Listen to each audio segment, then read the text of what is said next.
Genèse, chapitre 43. La famine pesait lourdement sur le pays. Lorsqu'ils eurent fini de manger le blé qu'ils avaient rapporté d'Égypte, Jacob dit à ses fils, « Retournez nous acheter un peu de nourriture. » Juda lui répondit, « Cet homme nous a formellement déclaré, « Vous ne serez pas admis en ma présence, à moins que votre frère ne soit avec vous. Si donc tu veux bien laisser notre frère partir avec nous, nous descendrons t'acheter de la nourriture. En revanche, si tu ne veux pas le laisser partir, nous ne descendrons pas. En effet, cet homme nous a dit, « Vous ne serez pas admis en ma présence, à moins que votre frère ne soit avec vous. » Israël dit alors, « Pourquoi avez-vous mal agi envers moi en révélant à cet homme que vous aviez encore un frère ?» Ils répondirent, « Cet homme nous a interrogés sur nous et sur notre origine en disant, « Votre père est-il encore en vie? Avez-vous un frère ?» Et nous avons répondu à ces questions-là. Pouvions-nous savoir qu'il dirait, « Faites venir votre frère » Juda dit à son père Israël, « Laisse le garçon partir avec moi, pour que nous puissions nous mettre en route. Ainsi nous resterons en vie et ne mourrons pas, ni nous, ni toi, ni nos enfants. Je me porte moi-même garant pour lui, c'est à moi que tu le réclameras. Si je ne te le ramène pas et ne te permets pas de le revoir, je serai pour toujours coupable envers toi. En effet, si nous n'avions pas tardé, nous serions déjà 2 fois de retour. » Leur père Israël leur dit, « Puisqu'il le faut, faites ceci. Prenez dans vos sacs des meilleurs produits du pays pour en apporter en cadeau à cet homme un peu de baume et un peu de miel, des aromates, de la myrrhe, des pistaches et des amandes. Prenez le double d'argent avec vous et rapportez l'argent qu'on avait mis à l'entrée de vos sacs. Peut-être était-ce une erreur. Prenez-le. Levez-vous et retournez vers cet homme. Que le Dieu Tout-Puissant éveille la compassion de cet homme envers vous et qu'il laisse revenir votre autre frère et Benjamin avec vous. De mon côté, si je dois être privé d'enfants, que j'en sois privé. » Ces hommes prirent le cadeau, ils prirent aussi le double d'argent avec eux, ainsi que Benjamin. Puis ils se levèrent, descendirent en Égypte et se présentèrent devant Joseph. Dès que Joseph vit Benjamin avec eux, il dit à son intendant, « Fais entrer ces hommes dans la maison, tue une bête et prépare un repas, car ils mangeront avec moi à midi. » L'homme se conforma à ses instructions et les conduisit dans la maison de Joseph. Ils eurent peur lorsqu'ils furent conduits à la maison de Joseph et se dirent, « C'est à cause de l'argent remis l'autre fois dans nos sacs qu'on nous emmène. C'est pour se jeter sur nous, se précipiter sur nous. C'est pour nous prendre comme esclaves et s'emparer de nos ânes. » Ils s'approchèrent de l'intendant de Joseph et lui adressèrent la parole à l'entrée de la maison. Ils dirent, « Pardon, Seigneur, nous sommes déjà descendus 1 fois pour acheter de la nourriture. Quand nous sommes arrivés à l'endroit où nous devions passer la nuit, nous avons ouvert nos sacs et constaté que l'argent de chacun était à l'entrée de son sac, notre poids exact d'argent. Nous le rapportons avec nous. Nous avons amené une autre somme d'argent pour acheter de la nourriture. Nous ne savons pas qui avait mis notre argent dans nos sacs. » L'intendant répondit, « Soyez tranquille, n'ayez pas peur, c'est votre Dieu, le Dieu de votre père, qui vous a donné un trésor dans vos sacs. Votre argent m'était bien parvenu. » Puis il leur amena Siméon et les fit entrer dans la maison de Joseph. Il leur donna de l'eau pour qu'ils puissent se laver les pieds, il donna aussi du fourrage à leurs ânes. Ils préparèrent leurs cadeaux en attendant que Joseph vienne à midi, car on les avait informés qu'il mangerait chez lui. Quand Joseph fut arrivé à la maison, ils lui offrirent le cadeau qu'ils avaient apporté et se prosternèrent jusqu'à terre devant lui. Il leur demanda comment ils allaient et dit, « Votre vieux père, dont vous aviez parlé, est-il en bonne santé? Est-il encore en vie ?» Ils répondirent, « Ton serviteur, notre père, est en bonne santé, il est encore en vie. » Puis ils s'inclinèrent et se prosternèrent. Joseph leva les yeux et jeta un regard sur son frère Benjamin, le fils de sa mère. Il demanda, « Est-ce votre jeune frère, celui dont vous m'aviez parlé ?» Et il ajouta, « Que Dieu te fasse grâce, mon fils. » Il était profondément ému à la vue de son frère et avait besoin de pleurer. Il entra précipitamment dans une chambre et y pleura. Après s'être lavé le visage, il en sortit. Retenant son émotion, il ordonna qu'on serve à manger. On servit séparément Joseph et ses frères. Les Égyptiens qui mangeaient avec lui furent aussi servis séparément, car les Égyptiens ne pouvaient pas manger avec les Hébreux. C'est une pratique abominable à leurs yeux. Les frères de Joseph s'assirent en sa présence, de l'aîné au plus jeune en fonction de leur âge. Ils se regardaient les uns les autres avec étonnement. Joseph leur fit porter des plats qui étaient devant lui, et Benjamin en eut 5 fois plus que les autres. Ils burent tout leur soûl avec lui. Genèse, chapitre 44. Joseph ordonna à son intendant: « Remplis de nourriture les sacs de ces hommes. Mets-en autant qu'ils pourront emporter, et mets l'argent de chacun à l'entrée de son sac. Tu mettras aussi ma coupe, la coupe en argent, à l'entrée du sac du plus jeune, avec l'argent de son blé. » L'intendant se conforma aux ordres de Joseph. Le matin, dès qu'il fit jour, on renvoya ces hommes avec leurs ânes. Ils étaient sortis de la ville et n'en étaient pas très loin lorsque Joseph dit à son intendant: « Pars à la poursuite de ces hommes. Quand tu les auras rattrapés, dis-leur: pourquoi avez-vous rendu le mal pour le bien? N'avez-vous pas la coupe dans laquelle boit mon Seigneur et dont il se sert pour deviner l'avenir? Ce que vous avez fait est mal. » L'intendant les rattrapa et leur répéta ces paroles. Ils lui répondirent: « Pourquoi notre Seigneur parle-t-il de cette façon? Tes serviteurs n'oseraient pas commettre un tel acte. Nous t'avons rapporté depuis le pays de Canaan l'argent que nous avions trouvé à l'entrée de nos sacs. Comment aurions-nous pu voler de l'argent ou de l'or dans la maison de ton Seigneur? Que celui de tes serviteurs sur qui on trouvera la coupe meure et que nous soyons nous-mêmes esclaves de notre Seigneur. » Il dit: « Qu'on fasse donc comme vous avez dit. Celui sur qui on trouvera la coupe sera mon esclave, et vous, vous serez innocent. » Aussitôt, chacun descendit son sac à terre et l'ouvrit. L'intendant les fouilla, en commençant par le plus âgé et en finissant par le plus jeune. La coupe fut trouvée dans le sac de Benjamin.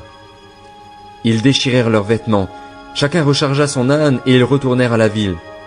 Judas et ses frères arrivèrent à la maison de Joseph, où il était encore, et ils se prosternèrent jusqu'à terre devant lui. Joseph leur dit: « Qu'avez-vous fait? Ne savez-vous pas qu'un homme comme moi a le pouvoir de deviner l'avenir? » Judas répondit: « Que pouvons-nous te dire, Seigneur? Comment parler? Comment nous défendre? Dieu a découvert la faute de tes serviteurs. Nous voici tes esclaves, Seigneur, nous et celui sur qui on a trouvé la coupe. » Joseph dit: « Que Dieu me garde de faire cela. C'est l'homme sur qui on a trouvé la coupe qui sera mon esclave. Quant à vous, remontez en toute tranquillité vers votre père. » Alors Judas s'approcha de Joseph et dit: « Pardon, mon Seigneur. Veuille autoriser ton serviteur à te dire un mot, mon Seigneur, et que ta colère ne s'enflamme pas contre ton serviteur, car tu es pareil au Pharaon. Mon Seigneur, tu nous as demandé, à nous tes serviteurs: avez-vous un père ou un frère? Nous avons répondu: nous avons un vieux père et un jeune frère qu'il a eu dans sa vieillesse. Cet enfant avait un frère qui est mort et qui était de la même mère. Il ne reste que lui et son père l'aiment. Tu as dit à tes serviteurs: faites-le descendre vers moi et que je le voie de mes propres yeux.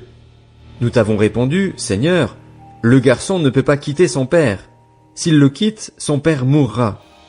Tu as dit à tes serviteurs: si votre jeune frère ne descend pas avec vous, vous ne serez plus admis en ma présence. Lorsque nous sommes remontés auprès de ton serviteur, mon père, nous lui avons rapporté tes paroles, mon Seigneur. Notre père a dit: retournez nous acheter un peu de nourriture.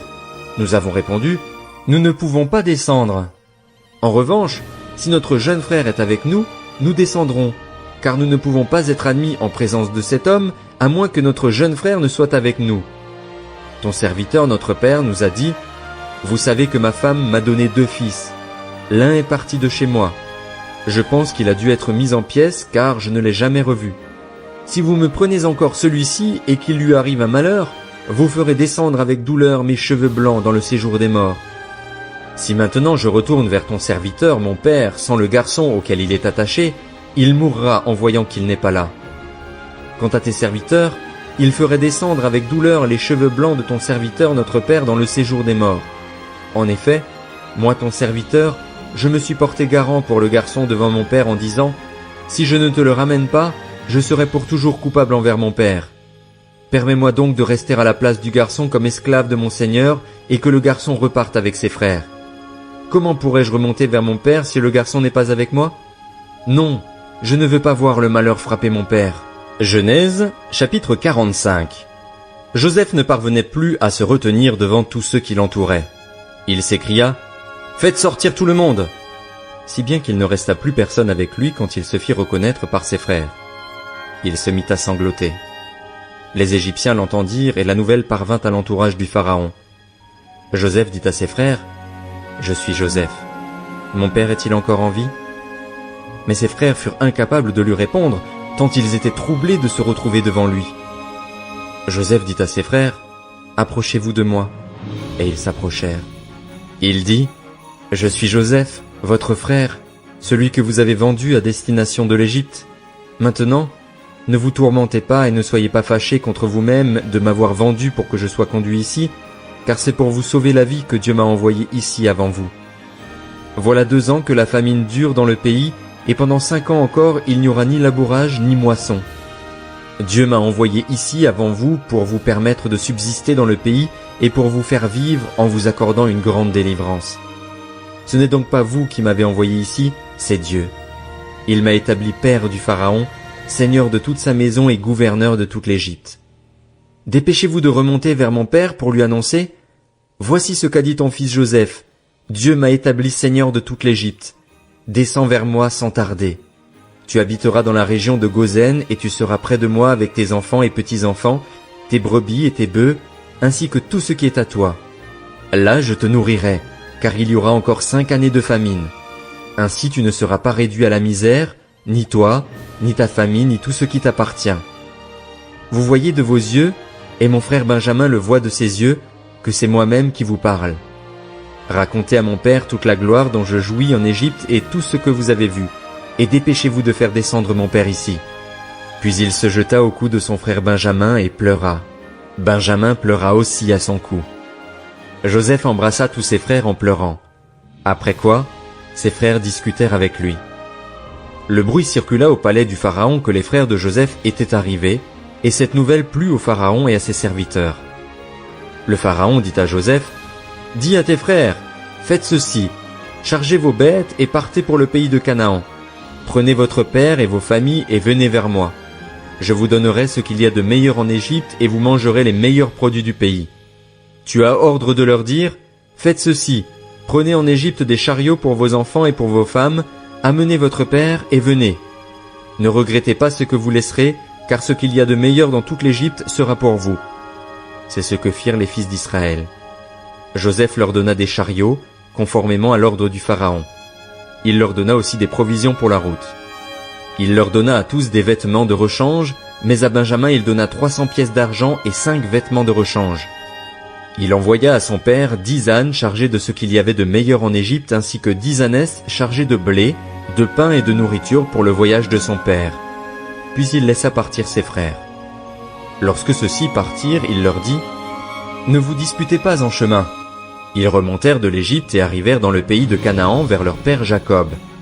Ils lui annoncèrent, « Joseph vit encore, et c'est même lui qui gouverne toute l'Égypte. » Cependant, Jacob resta sans réaction parce qu'il ne les croyait pas. Ils lui rapportèrent alors toutes les paroles que Joseph leur avait dites, et lorsqu'il vit les chariots que Joseph avait envoyés pour le transporter, leur père Jacob se ranima. Israël dit, « Cela suffit, mon fils Joseph est encore en vie, je veux aller le voir avant de mourir. » Genèse, chapitre 46. Israël partit donc avec tout ce qui lui appartenait. Arrivé à Beer-Shéba, il offrit des sacrifices au Dieu de son père Isaac. Dieu parla à Israël dans une vision pendant la nuit. Il dit, « Jacob, Jacob. » Israël répondit, « Me voici. » Dieu dit, « Je suis Dieu, le Dieu de ton père. N'aie pas peur de descendre en Égypte, car là-bas je ferai de toi une grande nation. Je descendrai moi-même avec toi en Égypte et je t'en ferai moi-même remonter. C'est Joseph qui te fermera les yeux. » Jacob quitta Beer-Shéba. Les fils d'Israël installèrent leur père Jacob avec leurs enfants et leurs femmes sur les chariots que le Pharaon avait envoyés pour les transporter. Ils prirent aussi leurs troupeaux et les biens dont ils étaient devenus propriétaires dans le pays de Canaan. C'est ainsi que Jacob se rendit en Égypte avec toute sa famille. Il emmena avec lui en Égypte ses fils et ses petits-fils, ses filles et ses petites-filles et toute sa famille. Voici le nom des descendants d'Israël qui vinrent en Égypte. Il y avait Jacob et ses fils aîné de Jacob, Ruben, fils de Ruben, Enoch, Palu, Hetzron et Carmi. Fils de Siméon, Jémuel, Jamin, Ohad, Jakin et Tsochar, ainsi que Saül, le fils de la Cananéenne. Fils de Lévi, Gershon, Kehath et Merari. Fils de Juda, Er, Onan, Shéla, Péretz et Zérar. Cependant, Er et Onan moururent dans le pays de Canaan. Les fils de Péretz furent Hetzron et Hammul. Fils d'Issachar, Tola, Puva, Job et Shimron. Fils de Zabulon, Séred, Élon et Jalil. Voilà quels étaient les descendants que Léa avait donnés à Jacob à Padan Aram, en plus de sa fille Dina. Ses descendants et descendantes étaient 33 au total. Fils de Gad, Tsifshon, Hagi, Shuni, Etzbon, Eri, Arodi et Aréeli. Fils d'Azer, Jimna, Jishva, Jishvi, ainsi que Sérar, leur sœur. Fils de Béria, Héber et Malkiel. Voilà quels étaient les descendants de Zilpa, la servante dont Laban avait fait cadeau à sa fille Léa. Elle donna ses enfants à Jacob, 16 personnes au total. Fils de Rachel, la femme de Jacob, Joseph et Benjamin. En Égypte, Joseph eut Manassé et Éphraïm que lui donnèrent Asnath, fille de Potiphéra, le prêtre d'On. Fils de Benjamin, Béla, Béker, Ashbel, Géra, Naaman, Éhi, Rosh, Mupim, Hupim et Ard. Voilà quels sont les descendants que Jacob eut par Rachel, 14 personnes au total. Fils de Dan, Hushim. Fils de Nephtali, Jatsil, Guni, Jetser et Shilem. Voilà quels sont les descendants de Bila, la servante dont Laban avait fait cadeau à sa fille Rachel. Elle donna ses enfants à Jacob, 7 personnes au total. Le nombre total des personnes qui accompagnèrent Jacob en Égypte et qui étaient issues de lui était de 66, sans compter les femmes des fils de Jacob. Joseph avait 2 fils qui lui étaient nés en Égypte. Le nombre total des personnes de la famille de Jacob qui vinrent en Égypte était de 70. Jacob envoya Juda vers Joseph avant lui pour qu'il lui prépare la voie en Gozen, et ils arrivèrent dans la région de Gozen. Joseph attela son char et y monta pour aller à la rencontre de son père Israël en Gozen.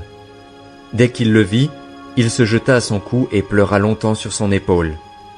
Israël dit à Joseph, « Je peux mourir maintenant, puisque tu es encore en vie et que j'ai vu ton visage. » Joseph dit à ses frères et à la famille de son père, « Je vais avertir le Pharaon et je lui dirai, « Mes frères et la famille de mon père, qui étaient dans le pays de Canaan, sont venus vers moi. Ces hommes sont bergers car ils élèvent du bétail. Ils ont amené leurs brebis, leurs bœufs et tout ce qui leur appartient. Quand le Pharaon vous appellera et demandera, « Quelle est votre occupation ?» Vous répondrez, « Tes serviteurs ont élevé du bétail depuis leur jeunesse jusqu'à présent, tout comme leurs ancêtres. De cette manière, vous pourrez habiter dans la région de Gozen, puisque tous les bergers font horreur aux Égyptiens. » Genèse, chapitre 47. Joseph alla avertir le Pharaon et lui dit, « Mes frères et mon père sont venus du pays de Canaan avec leurs brebis, leurs bœufs et tout ce qui leur appartient. Ils sont dans la région de Gozen. » Il avait pris 5 de ses frères et il les présenta au Pharaon. Le Pharaon leur dit, « Quelle est votre occupation ?» Ils répondirent au Pharaon, « Tes serviteurs sont bergers, tout comme l'étaient leurs ancêtres. » Ils dirent encore au Pharaon, « Nous, tes serviteurs, nous sommes venus pour séjourner dans le pays parce qu'il n'y a plus de pâturage pour notre bétail. En effet, la famine pèse lourdement sur le pays de Canaan. Veuille donc autoriser tes serviteurs à s'installer dans la région de Gozen. » Le Pharaon dit à Joseph, « Ton père et tes frères sont venus vers toi. L'Égypte est devant toi. Installe ton père et tes frères dans la meilleure partie du pays, qu'ils habitent dans la région de Gozen. Et si tu sais qu'il y a parmi eux des hommes capables, confie-leur la responsabilité de mes troupeaux. » Joseph fit venir son père Jacob et le présenta au Pharaon. Jacob bénit le Pharaon. Le Pharaon dit à Jacob, « Quel âge as-tu » Jacob répondit au Pharaon, « Ma vie errante dure depuis 130 ans. Elle a été courte et mauvaise. et elle n'a pas atteint la durée de la vie errante de mes ancêtres. » Jacob bénit encore le Pharaon et se retira de devant lui. Joseph installa son père et ses frères, il leur donna une propriété en Égypte dans la meilleure partie du pays, dans la région de Ramsès, conformément aux ordres du Pharaon. Joseph fournit du pain à son père et à ses frères ainsi qu'à toute la famille de son père, en tenant compte du nombre d'enfants. Il n'y avait plus de pain dans tout le pays, car la famine était très grande. L'Égypte et le pays de Canaan dépérissaient à cause de la famine. Joseph récolta tout l'argent disponible en Égypte et dans le pays de Canaan et versait en échange de blé, et il le fit entrer dans la maison du Pharaon. Quand l'argent de l'Égypte et du pays de Canaan fut épuisé, tous les Égyptiens vinrent trouver Joseph en disant « Donne-nous du pain. Pourquoi mourrions-nous sous tes yeux? En effet, il n'y a plus d'argent. » Joseph dit « Donnez vos troupeaux, et je vous donnerai du pain en échange de votre bétail s'il n'y a plus d'argent. » Ils amenèrent leurs troupeaux à Joseph, et celui-ci leur donna du pain en échange des chevaux, des troupeaux de brebis et de bœufs et d'ânes. Il leur fournit ainsi du pain cette année-là, en échange de tous leurs troupeaux. Lorsque cette année fut passée, l'année suivante, ils vinrent trouver Joseph et lui dirent « Nous ne te cacherons pas, Seigneur, que l'argent est épuisé et que nos troupeaux de bétail sont déjà en ta possession, Seigneur. Il ne reste plus rien devant toi, Seigneur, si ce n'est notre corps et nos terres. Pourquoi mourrions-nous sous tes yeux, nous et nos terres? Achète-nous avec nos terres en échange de pain et nous serons au service du Pharaon, nous et nos terres. Donne-nous de quoi semer afin que nous restions en vie et ne mourrions pas, et que nos terres ne soient pas dévastées. » Joseph acheta toutes les terres de l'Égypte pour le Pharaon. En effet, les Égyptiens vendirent chacun leur champ parce que la famine les pressait. C'est ainsi que le pays devint la propriété du Pharaon. Quant à la population, il la déplaça dans les villes, d'un bout à l'autre des frontières de l'Égypte. Il n'y eut que les terres des prêtres qu'il n'acheta pas, parce qu'il y avait une prescription du Pharaon en leur faveur. Ils vivaient du revenu que leur assurait le Pharaon, c'est pourquoi ils ne vendirent pas leurs terres. Joseph dit au peuple, « Je vous ai acheté aujourd'hui, ainsi que vos terres, pour le Pharaon. Voici de la semence pour vous, et vous pourrez ensemencer le sol. Vous donnerez 1/5 de la récolte au Pharaon, et vous aurez les 4 autres parties pour ensemencer les champs et pour vous nourrir, vous, vos enfants et les membres de votre foyer. » Ils dirent, « Tu nous sauves la vie. Si nous trouvons grâce à tes yeux, Seigneur, nous serons esclaves du Pharaon. » Joseph fit de cela une prescription, en vigueur aujourd'hui encore, d'après laquelle 1/5 du revenu des terres de l'Égypte appartient au Pharaon. Seules les terres des prêtres n'appartiennent pas au Pharaon. Quant à Israël, il s'installa donc en Égypte dans la région de Gozen.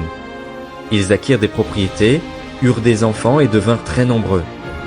Jacob vécut 17 ans en Égypte, et la durée de sa vie fut de 147 ans.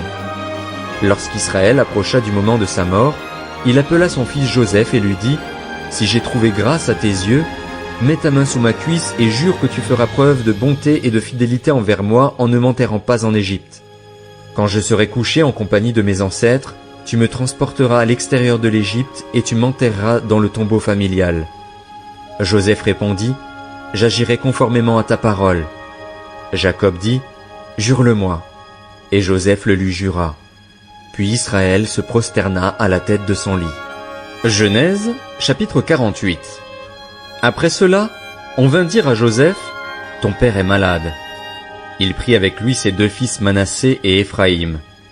On avertit Jacob, on lui dit, « Voici ton fils Joseph qui vient vers toi. » Israël rassembla ses forces et s'assit sur son lit. Jacob dit à Joseph, « Le Dieu Tout-Puissant m'est apparu à Luz, dans le pays de Canaan, et il m'a béni. Il m'a dit, « Je te donnerai des enfants. Je rendrai tes descendants nombreux, et je ferai sortir de toi tout un groupe de peuples. Je donnerai ce pays à ta descendance après toi pour qu'elle le possède toujours. Désormais, les 2 fils qui te sont nés en Égypte avant mon arrivée vers toi en Égypte seront les miens. Éphraïm et Manassé seront mes fils, tout comme Ruben et Siméon. Quant aux enfants que tu as eus après eux, ils resteront les tiens. Ils seront associés à leurs frères dans leur héritage. À mon retour de Padan, Rachel est morte en route près de moi dans le pays de Canaan, à une certaine distance d'Éphrata. C'est là que je l'ai enterrée, sur le chemin d'Éphrata, c'est-à-dire Bethléem. » Puis Israël regarda les fils de Joseph et demanda, « Qui sont ceux-ci » Joseph répondit à son père, « Ce sont mes fils. Dieu me les a donnés ici. » Israël dit, « Fais-les approcher de moi pour que je les bénisse. » La vue d'Israël avait baissé à cause de la vieillesse, il ne voyait plus bien. Joseph les fit approcher de lui et Israël les embrassa et les étreignit tendrement. Israël dit à Joseph, « Je ne pensais pas revoir ton visage, et voici que Dieu me fait même voir ta descendance. » Joseph les retira des genoux de son père et se prosterna jusqu'à terre devant lui. Puis il les prit tous les deux par la main. Il tint Éphraïm de la main droite, de telle sorte qu'il était à gauche d'Israël, et Manassé de la main gauche, de telle sorte qu'il était à droite d'Israël, et il les fit approcher de lui. Israël tendit sa main droite et la posa sur la tête d'Éphraïm, qui était le plus jeune, et il posa sa main gauche sur la tête de Manassé. Ce fut intentionnellement qu'il posa ses mains ainsi, car Manassé était l'aîné. Il bénit Joseph et dit, « Que le Dieu devant lequel ont marché mes pères Abraham et Isaac, le Dieu qui a pris soin de moi depuis que j'existe jusqu'à aujourd'hui, l'ange qui m'a délivré de tout mal, bénisse ces garçons. Que mon nom et celui de mes pères Abraham et Isaac subsistent à travers eux et qu'ils se multiplient abondamment à l'intérieur du pays. » Joseph vit avec déplaisir que son père posait sa main droite sur la tête d'Éphraïm. Il prit la main de son père pour la détourner de la tête d'Éphraïm et la diriger sur celle de Manassé. Joseph dit à son père, « Ce n'est pas juste, mon père, car c'est celui-ci qui est l'aîné. Pose ta main droite sur sa tête. » Son père refusa et dit, « Je sais, mon fils, je sais. Lui aussi donnera naissance à un peuple, lui aussi sera grand. Mais son frère cadet sera plus grand que lui, et sa descendance remplira les nations. » Il les bénit ce jour-là. Il dit, « C'est par toi qu'Israël bénira en disant, « Que Dieu te traite comme Éphraïm et comme Manassé. » Il plaça Éphraïm avant Manassé. Israël dit à Joseph, « Je vais mourir, mais Dieu sera avec vous et il vous fera retourner dans le pays de vos ancêtres.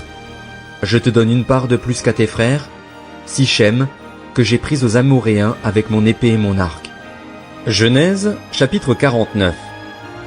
Jacob appela ses fils et dit, « Rassemblez-vous et je vous annoncerai ce qui vous arrivera dans l'avenir. Rassemblez-vous et écoutez, fils de Jacob. Écoutez Israël, votre père. Ruben, toi, mon aîné, toi qui es ma force et le premier de mes enfants, supérieur en dignité et en puissance, impétueux comme l'eau, tu n'auras aucun avantage, car tu es monté sur le lit de ton père, tu as souillé mon lit en y montant. Siméon et Lévi sont frères. Leurs épées sont des instruments de violence. Je ne veux pas participer à leur conciliabule, je ne veux pas m'associer à leur assemblée, car pour assouvir leur colère ils ont tué des hommes et pour suivre leurs désirs ils ont mutilé les jarrets des taureaux. Maudite soit leur colère, car elle est violente, et leur fureur, car elle est cruelle.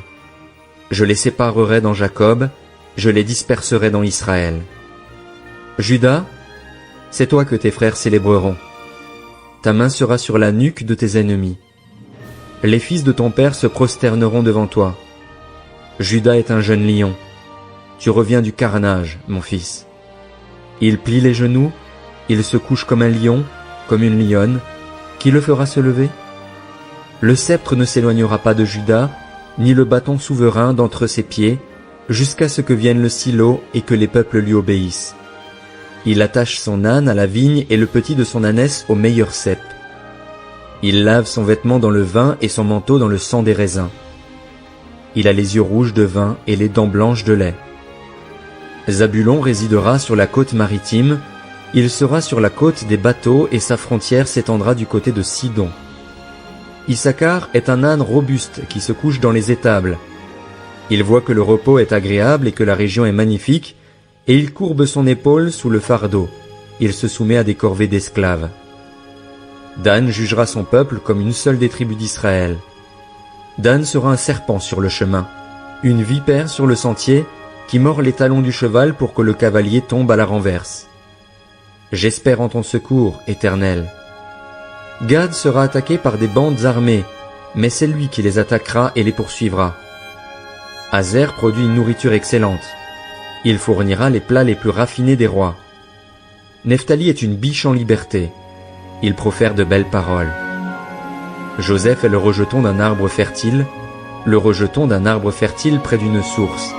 Ses branches dépassent le mur. On l'a provoqué, on lui a lancé des flèches, les archers l'ont poursuivi de leur haine, mais son arc est resté ferme et ses bras ont été fortifiés par l'intervention du Dieu puissant de Jacob. Il est ainsi devenu le berger, le rocher d'Israël. C'est l'œuvre du Dieu de ton père, et il t'aidera. C'est l'œuvre du Tout-Puissant, et il te bénira. Il t'accordera les bénédictions du ciel, les bénédictions de l'eau souterraine, les bénédictions de la mamelle et du ventre maternel. Les bénédictions de ton père dépassent celles de ses ancêtres, elles vont jusqu'aux limites des anciennes collines. Qu'elles reposent sur la tête de Joseph, sur le crâne de celui qui est le prince consacré de ses frères. Benjamin est un loup qui déchire. Le matin il dévore sa proie, et le soir il partage le butin. Voilà quels sont tous ceux qui forment les 12 tribus d'Israël, et voilà ce que leur dit leur père en les bénissant. Il les bénit en attribuant à chacun la bénédiction qui lui était propre. Puis il leur donna cet ordre: je vais rejoindre les miens. Enterrez-moi avec mes pères dans la grotte qui se trouve dans le champ d'Éphron le Hittite, dans la grotte du champ de Macpéla, vis-à-vis de Mamré, dans le pays de Canaan. C'est le champ qu'Abraham a acheté à Éphron le Hittite comme propriété funéraire. C'est là qu'on a enterré Abraham et sa femme Sarah, là qu'on a enterré Isaac et sa femme Rebecca, et c'est là que j'ai enterré Léa. Le champ et la grotte qui s'y trouvent ont été achetés aux Hittites. Lorsque Jacob eut fini de donner ses ordres à ses fils, il remit ses pieds dans le lit, il expira et alla rejoindre les siens. Genèse, chapitre 50. Joseph se jeta sur le visage de son père, pleura sur lui et l'embrassa. Il ordonna aux médecins qui étaient à son service d'embaumer son père, et les médecins embaumèrent Israël. Ce furent 40 jours qui passèrent ainsi et furent employés à l'embaumer. Les Égyptiens le pleurèrent 70 jours. Quand les jours de deuil furent passés, Joseph s'adressa aux membres de l'entourage du Pharaon en disant: « Si j'ai trouvé grâce à vos yeux, rapportez au Pharaon ce que je vous dis. Mon père m'a fait prêter serment en disant: je vais mourir, tu m'enterreras dans le tombeau que je me suis préparé dans le pays de Canaan. Je voudrais donc monter là-bas pour enterrer mon père et revenir. » Le Pharaon répondit: « Monte-y et enterre ton père conformément au serment qu'il t'a fait faire. » Joseph monta enterrer son père. Il fut accompagné de tous les serviteurs du Pharaon, des responsables du palais, de tous les responsables de l'Égypte, de tout son propre entourage, de ses frères et de la famille de son père. On ne laissa dans la région de Goshen que les enfants ainsi que le petit et le gros bétail. Il y avait encore avec Joseph des chars et des cavaliers, de sorte que le cortège était très nombreux. Arrivés à l'aire de battage d'Atad, qui se trouve de l'autre côté du Jourdain, ils firent entendre de grandes et très profondes lamentations. Joseph fit un deuil de 7 jours en l'honneur de son père. Les habitants du pays, les Cananéens, furent témoins de ce deuil dans l'aire de battage d'Atad, et ils dirent: « Quel deuil important pour les Égyptiens !» Voilà pourquoi on a appelé Abel Mitzraïm cette aire de battage qui se trouve de l'autre côté du Jourdain.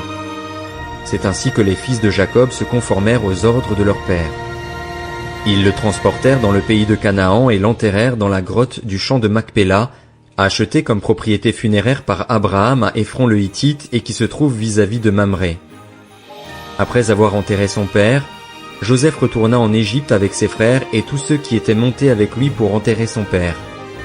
Quand les frères de Joseph virent que leur père était mort, ils se dirent: « Si Joseph nous prenait en haine et nous rendait tout le mal que nous lui avons fait. » Et ils firent dire à Joseph: « Ton père a donné l'ordre suivant avant de mourir. Voici ce que vous direz à Joseph. Oh, pardonne le crime de tes frères et leurs péchés, car ils t'ont fait du mal. Pardonne maintenant le crime des serviteurs du Dieu de ton père. » Joseph pleura à l'écoute de leur message. Ses frères vinrent eux-mêmes se jeter à ses pieds et dirent: « Nous sommes tes serviteurs. » Joseph leur dit: « N'ayez pas peur. Suis-je en effet à la place de Dieu? Vous aviez projeté de me faire du mal, Dieu l'a changé en bien pour accomplir ce qui arrive aujourd'hui, pour sauver la vie à un peuple nombreux. Désormais, n'ayez donc plus peur. Je pourvoirai à vos besoins et à ceux de vos enfants. » C'est ainsi qu'il les réconforta, en parlant à leur cœur.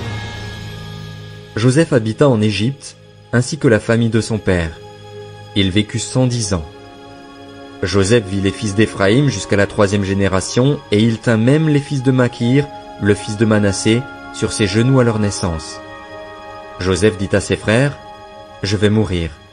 Mais Dieu interviendra pour vous et vous fera remonter de ce pays-ci jusque dans le pays qu'il a juré de donner à Abraham, à Isaac et à Jacob. » Joseph fit jurer les fils d'Israël en disant, « Quand Dieu interviendra pour vous, vous ferez remonter mes ossements loin d'ici. » Joseph mourut à l'âge de 110 ans. On l'embauma et on le mit dans un cercueil en Égypte.